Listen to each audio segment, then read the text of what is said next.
Welcome on into the podcast. I'm Brett, Hey, I'm Dorian. and we got the nerd news. We do. It's coming at you quick. So, we're going to be talking about Stranger Things season 4. We're also going to be talking about Elden Ring. We got a new trailer. We finally got some new details after about 2 years of not hearing anything about that game. We're also going to be talking about Loki's first episode. It came out, it happened. We're going to be going into whole spoilers on it. So, stay tuned for that. But first things first, if you are a Wandavision fan and you were really hoping for a season 2, we got some bad news for you. Elizabeth Olsen recently spoke out about a potential season 2 of the show, and basically stated that there will not be a season 2. Which honestly, I kind of think we all saw it coming for the most part. It seemed like this was by and large a one and done kind of thing. Here, it'd be kind of weird if somehow this whole thing happened again. And again, it's like, how many more like sitcom tropes could they even pull from if that's even the route that they're going to go here? Yeah, I mean, this makes sense. I always kind of assumed it was going to be a one and done type of thing because it's supposed to set up some other stuff. Set up, Doctor Strange and even spoilers, Loki, kinda. Possibly, yeah. So, it makes sense. But Yeah. something that did get a sequel is Aquaman. Yeah. Aquaman 2, aka Aquaman 2, and Aquaman in the Lost Kingdom is what it's going to be called. It got a title. And so still no release date or anything like that, but this kind of gets me thinking, like, what does this actually mean? Is this Atlantis and it's coming to the forefront of people like rediscovering it? Yeah. Or are they going to bring in some other kind of lost kingdom that we don't know about yet? I Who th- knows at this point? so I was reading up a little bit on it here as to like what this could mean. And so apparently, I mean, granted, it's been a minute since I've seen the Aquaman movie, and but apparently, like, they talk about uh the six kingdoms of Atlantis being united under Aquaman's rule and all that. Apparently, Yeah. there's a seventh kingdom here. So Oh. I'm assuming that that's what this movie is going to be about, is essentially, you know, figuring out like, okay, what's the deal with the seventh kingdom? They good guys, they bad guys, they somewhere in between, what have you. So I think that's Will they probably be waterbenders? everybody's a waterbender over there. I mean, that's just kind of, if you're not a Yeah. waterbender there, it's like, what are you even doing? But yeah, I mean, so I think Right. that's I I would imagine, just based on that information, sounds like a pretty good hunch that that's what it will be. Yeah. Yeah. Well, Blue Beetle fans, your movie is going to be coming to streaming only, it sounds like.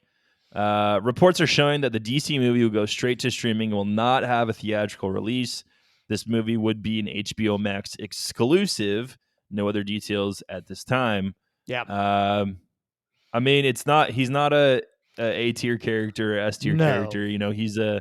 He's kind of a BC Yeah, he's tier character. I mean, he's pretty cool. I like him. I enjoy him sure. as a character, Sure, no. especially the Jaime Reyes version. So, um, yeah, I mean, makes sense, and it's probably HBO and or Warner Brothers going, hey. We want to draw hopefully a couple more people over here with the DC stuff. So let's put this on here specifically. So Yeah. we'll see. Yeah, I mean, it's kind of one of those things where I feel like it's playing it safe, but maybe, hard to say like, how much of playing it safe is a good thing, because you look at something like Guardians of the Galaxy, Marvel wasn't playing it safe with those, releasing that movie per se. It was kind of a risky movie to release because nobody knew who they were and all that, and but they blew up, Right. and now they're like, household names. So I mean, it's kind of one of those things where it's like, Yeah. I feel like if DC does want to really launch like their, C tier characters into that like, into that space, they have to be willing to put them out there. I mean, granted, streaming, sure, that's a good start, but I don't know. I feel like this is kind of them saying like, okay, we want to do this, but we're kind of afraid to take the hit, so we'll just keep it to streaming, keep it, a lower budget movie, and call it good. I think that's kind of like their thinking, which, granted, I mean, might be the best move for them right now. Seeing how they kind of haven't really like they haven't like gotten that like MCU success that uh they want or need here, in all honesty, in order to do something like that, I guess, now that I think about it. Right. Yeah. Well, LOTR fans, there's an anime coming your way. Yeah. And I dare not speak the name of this franchise because I think it's boring. But Oh, gosh. the movie will be called War of the Rohirrim. Roam, I want to say. Roam. Yeah. Rohim. Sure. Yeah. We'll focus on the history of Helm's Deep, which nobody cares about. So, Stranger Things. Real quick. So what we're talking about, and I'll say the name. It's Lord of the Rings.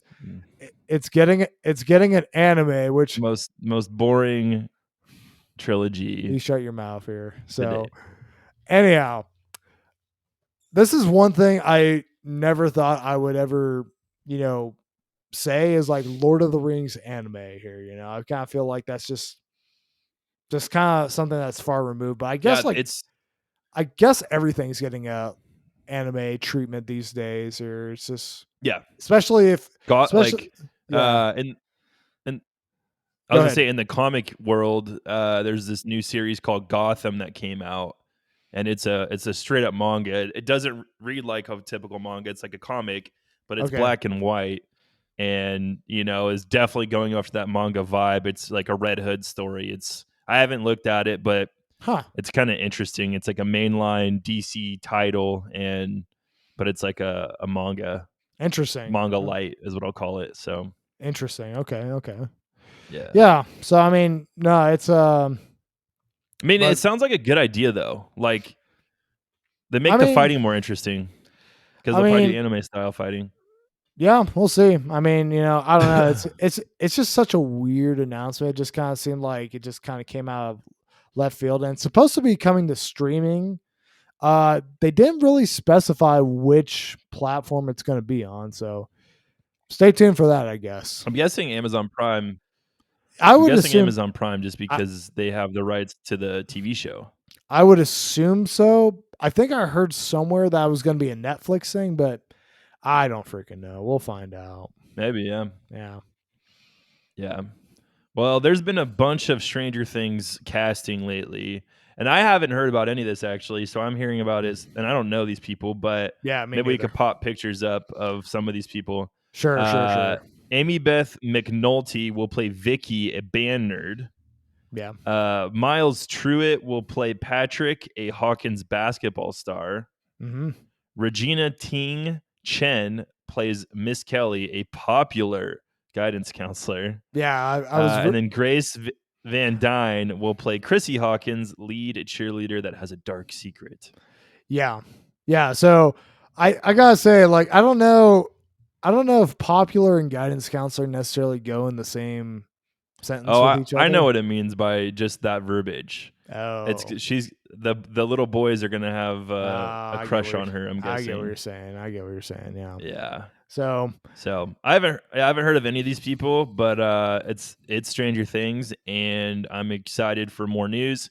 Weird that this casting is coming this late in production, yeah. because they should Well, be done by now. I well, mean, I I don't know if they are or not, but I think Netflix is this week had its had kind of an event like con yeah, type thing where they were yeah. kind of showing off a bunch of stuff that they have coming up, and I think this was one of them. They showed a teaser for season 2 of The Witcher, which really didn't show a whole lot, but I mean this casting news was among some of that stuff.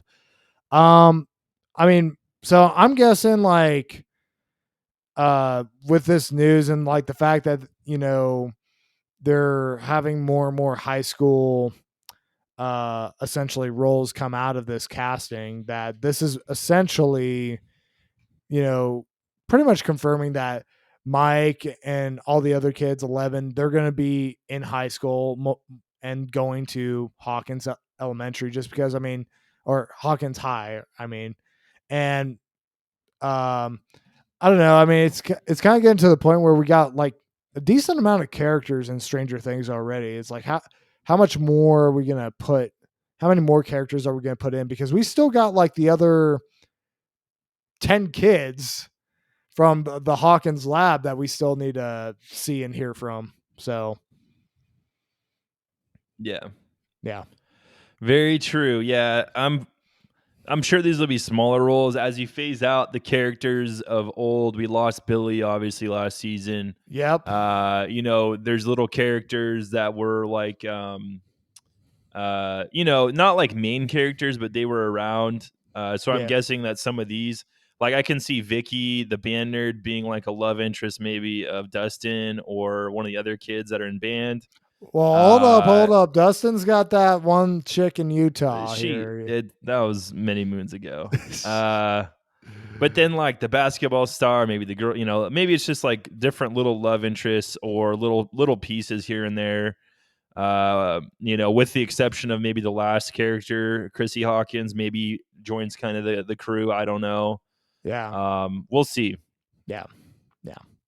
So She-Hulk has a villain, and so Jamil has been cast as Titania. mm-hmm.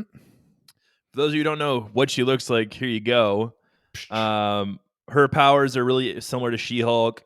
She has super strength and endurance. She doesn't Hulk out, obviously, like She-Hulk, and She-Hulk doesn't really Hulk out. She just is like that mostly. She's just green and buff. She's just That's green and buff. This yeah, is a good counterpart. They're just buff and not green. yeah, But she got her powers from Doctor Doom in the comics, so I don't think we'll get any name drops like that on how she got her powers.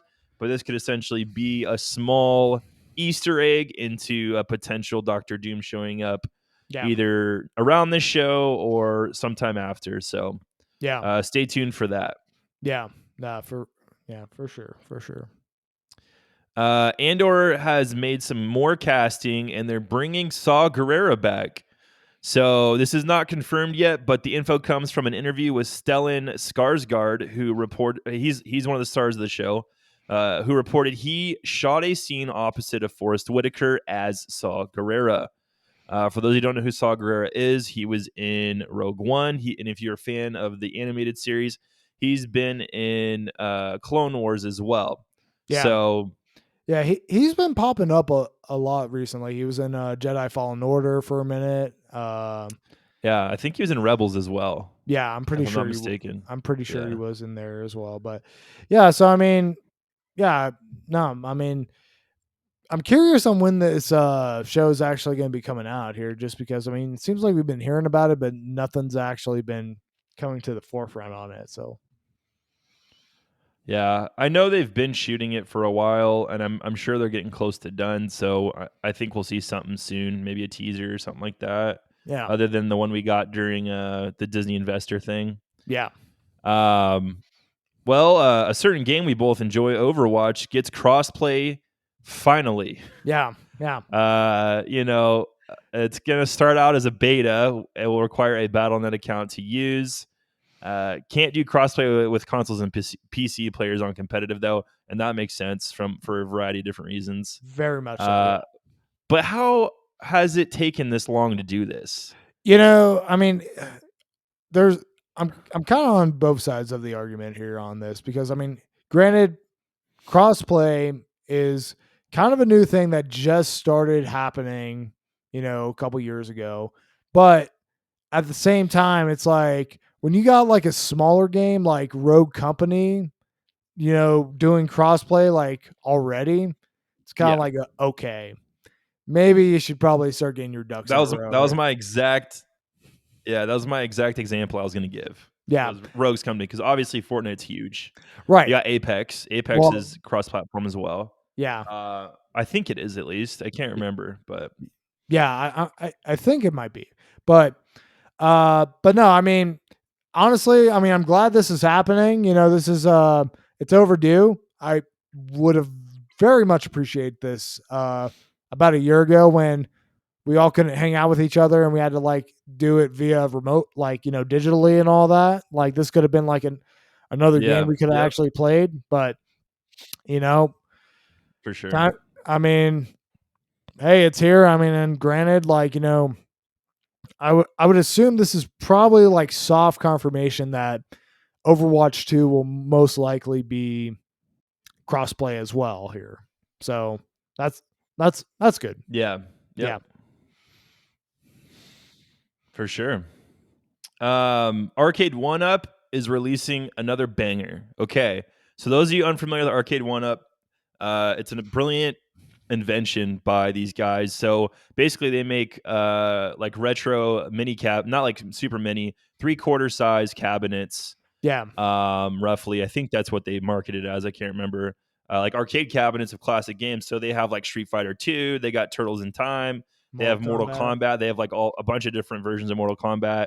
Yeah. Some of them have multi games, and now they're moving on to another big one that every arcade had back in the day, It sure and did. it's the Simpsons arcade game, Yeah. which I don't know how many quarters I pumped into that game. I love playing as Bart. You got to run around on the skateboard, And become Bart Man. beat Yeah, people up with those skateboards here too. So yep, yeah, I mean, no, it's I don't know whether or not it was just a licensing thing or something like that, but yeah, I mean, I remember seeing this like so many times like back in the 90s like and it was like it was like one of those beat 'em ups that was like on par with like Turtles in Time in terms of like being like one of the yeah, best beat 'em ups definitely. in the arcades for sure. It was always had at least a couple kids waiting to play it. Yeah. Like it was just one of those cabinets. Yeah. So be on the lookout for that. It's probably going to be around $400 is my guess. Yeah. Wow. 399.99. So look for that. Yeah. But we had a trailer for a game that you're really interested in, Elden Ring. Yeah. We got some info on that. It's going to be coming out January 21st, 2022. Mhm. Will be open world game with mounted combat, so riding on horses and all that good stuff. Yeah. Medieval fantasy setting. Yeah. So, what did you think about this? I didn't see this trailer, Oh, okay. uh, I missed all the news this week. I've been working.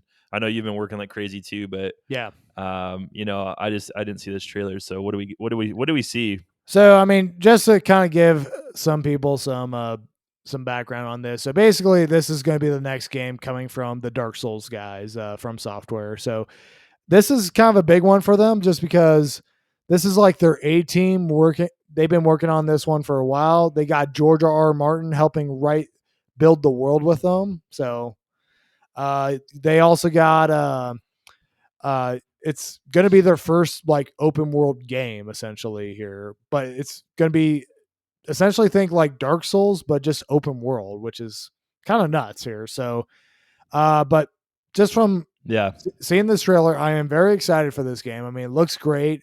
Combat looks like it's still feels Dark Soulsy, but it seems like you can do like some finesse to it, like some acrobatic stuff, kind of like Sekiro or maybe a little bit of like Bloodborne type speed to it or something like that.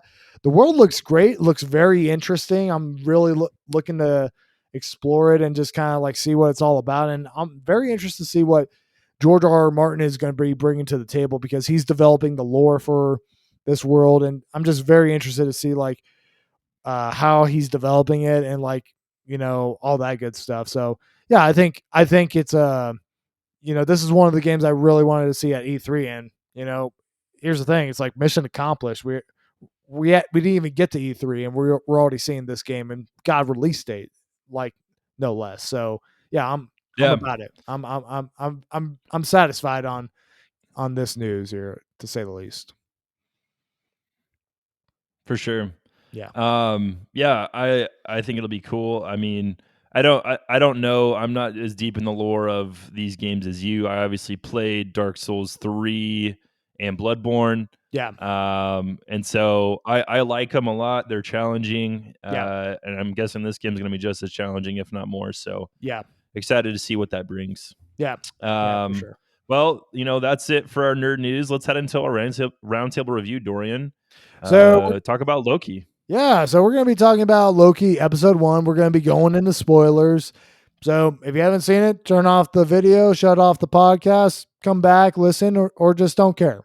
Either way is good for us. That's it. Yep. So, so I mean, basically, if you haven't been like following any of the promotional stuff for this show or anything like that, this is essentially Loki. When we saw him in Avengers Endgame, when they travel back in time, they have they're trying to grab the Tesseract from after the Battle of New York, and at that point in time, Loki, essentially was able to grab the Tesseract, teleport away, and then you never saw from him again until now. Yeah. So Yeah. So this isn't obviously the mainline Loki, because the mainline Loki is straight up dead. yep, Like the one we have in the normal timeline. And so, yeah, now we get to see the adventure of this Loki who got away. And so, yeah. yeah. So long story short, he doesn't get very far. He gets picked up by these guys called the Time Variance Authority, which basically is an organization that was made by the Timekeepers, who are these three essentially gods among gods Gods, basically. type people Yeah. here, who are essentially preserving the timeline into one timeline. The sacred timeline, The yeah. sacred timeline. Like Yeah. they don't. There was a multiverse split before they explained, which this has never been talked about. I don't think there No. was a multiverse before. They condensed it to the sacred timeline, and every time something happens, the TVA, the Time Variance Authority, are in place to make sure they correct that variant. So Yeah. that's pretty much what the show's about. Yeah. Yeah. But So yeah, multiverse is here. basically, or at least about to be here, because right now this whole TVA is pretty bent on there not being a multiverse at this point in time here, which Yeah. I'm assuming, things are going to change with that. I mean, just, you have WandaVision, Doctor Strange, and the Multiverse of Madness, and, Spider-Man No Way Home. That whole multiverse thing is going to be a thing. It's like Thanos. It's inevitable. Mhm. But that being said, so Loki essentially straight off the path of being essentially in line with the sacred timeline here. So they're essentially going to wipe him out. But Owen Wilson's character was saying hey, I actually could, I actually have use of that guy here. Let me see what I can do with him real quick before you guys decide to essentially erase him from existence. So that leads into this big kind of interrogation interview thing where they're essentially playing the best hits of Loki's life here, or just just kind of a clip show of stuff from old movies from Thor the Dark World, Thor Ragnarok, the Avengers, even stuff we've never seen before, that Loki was apparent, that famous billionaire that jumped out of the plane with all that money. Apparently that was Loki the whole time. CB Cooper. Yeah. So but and at a certain point, Loki decides to make a run for it, gets kind of leads the TVA on a wild goose chase, has the Tesseract in hand, and he's about to get out of there, but then he realizes that, hold up, this whole thing is this whole place is the greatest power in the universe here, this TVA place here, because essentially they're controlling everybody and everything here. They literally have a drawer. Yeah, so free will and stuff comes into play. Right. They literally have a drawer Yeah. of Infinity Stones to say, oh yeah, we use those as paperweights and stuff like that.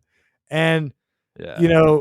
Loki realizes this, and that's where like the wheels I think are turning in his head. And then Loki goes back to that essentially that clip show thing that he was seeing and witnesses like, how he died essentially. And, kind of puts Yeah. things into perspective. So, um, and it turns out like the reason why Agent Mobius, Owen Wilson's character, wanted Loki's help is because he's trying to help. He wants Loki to help him hunt down himself from the future or something along those lines, or from a Yeah. different timeline, Yeah, like a essentially. different variant. Yeah. Right.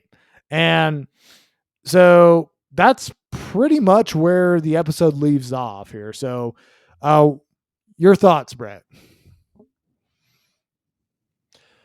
Uh yeah, pretty good episode. Not what I expected really. Okay. I think it was just the tone of it, like the look of it, that sort of thing. I was like, "Oh, okay." I liked it. I liked it a lot. Yeah. It's a decent kind of espionage intrigue, kind of cop vibe, like a noir. Owen Wilson does a great job, which I was surprised. I mean, I don't think he's a bad actor, but I was surprised Owen Wilson in this role like did really well, and he's not like a funny haha character. He's a pretty serious guy Yeah. for the most part. For the Tom most part. Hiddleston did a great job. I wanted to ask you, and I'll kind of talk about mine now, and then you can answer, I guess. But talking about theories as Yeah. of some of the stuff that happened. There's a couple scenes I want to talk about. One's the futuristic sword in the stone, basically. There's like a sword you see when it was like one of the last scenes I think they shot. Basically, when the TVA agents are getting kind of hunted down one by one, when they Yeah. went to go after this other Loki, maybe we don't know Yeah. something. It's a futuristic weapon. How far out are we? Is this? I've seen some stuff of people saying this could be Kang, the Right. Conqueror. That's what I heard too. Yeah, like Yeah, it's I third mean, it's third there's millennial no or something.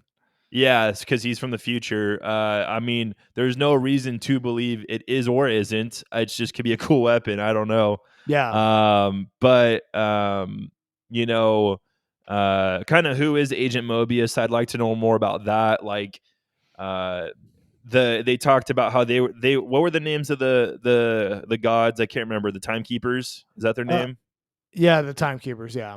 So basically, Agent Mobius and like all the people that are part of the TVA, it sounds like they've always been the age they are. Like they were brought into existence for specific purposes. They weren't like kids and grew up.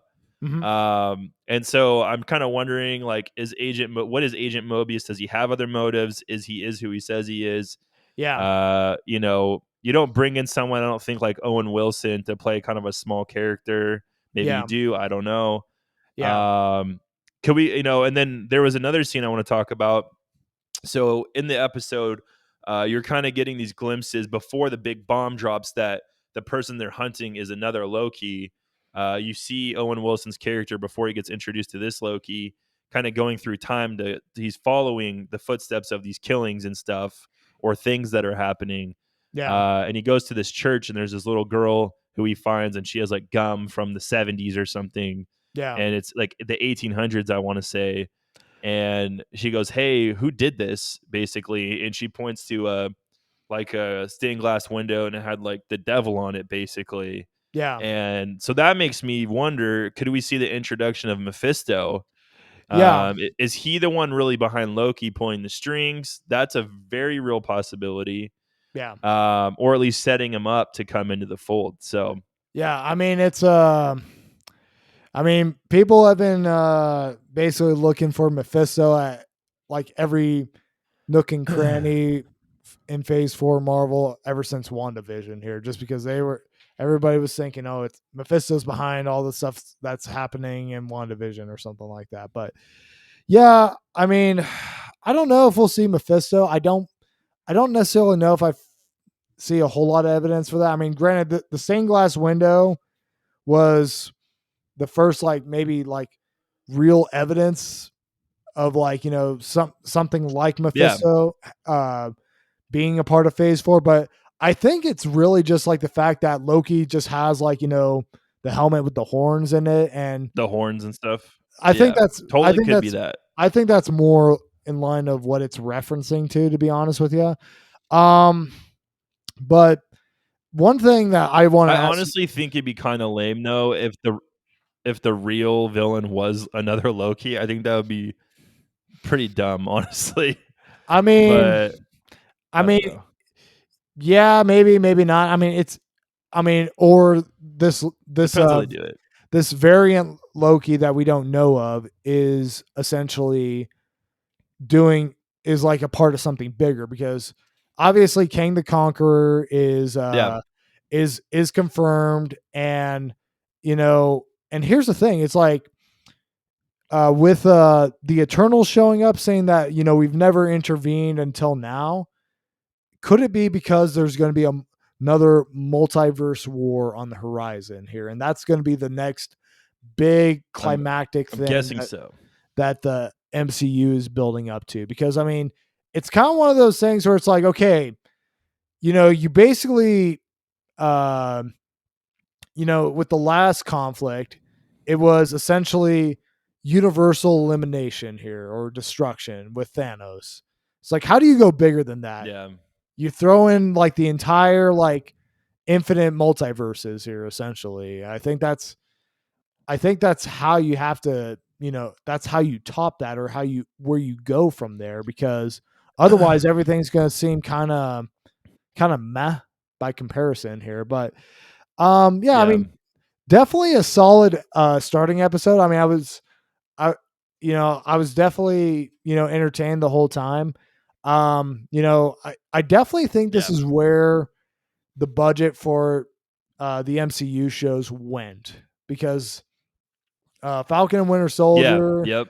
and WandaVision did not nearly have like this level of special effects and all that No, this show currently is showing. But one nitpick I do have to have.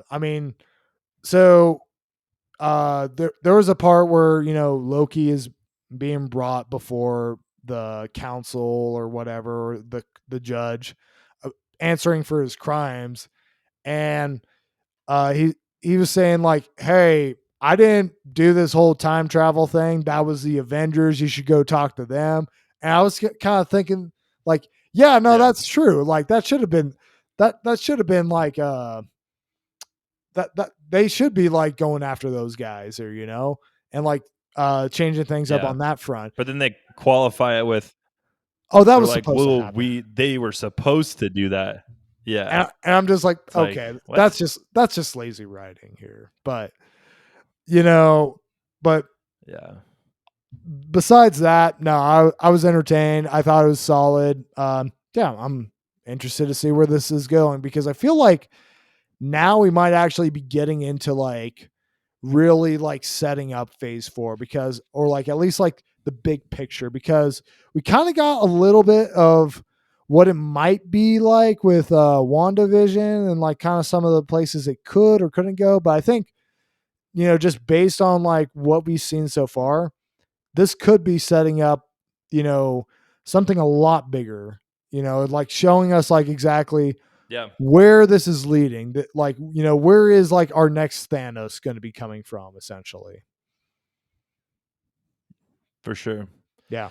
No, yeah, I'm excited for it, and I like the character of King. We know he's already there's been someone in talks at least of being cast as him, so Yeah. it makes sense if this is a setup for him. And here's the deal: I wanted to talk about this, so I'm glad, I'm glad you didn't.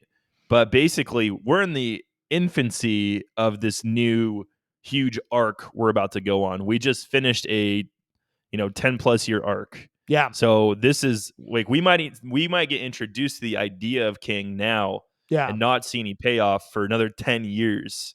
So, everything we're talking about is all potentially a couple years out from coming into existence, but this show has the potential to set it all up. Yeah. Yeah. No, no, absolutely. Yeah. So it's,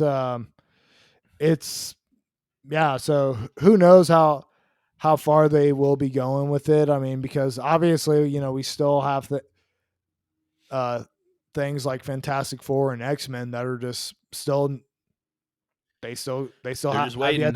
to they still have yet to happen and be integrated in. And then like who knows on like where that goes here, like yeah, it'll be interesting to say the least. Yeah. Well, that's it, guys. Thank you for listening. We greatly appreciate it. Check us out on our socials, YouTube, all that good stuff. Leave a comment, subscribe, ring that notification bell. Have an awesome week, and remember, everyone's a nerd about something.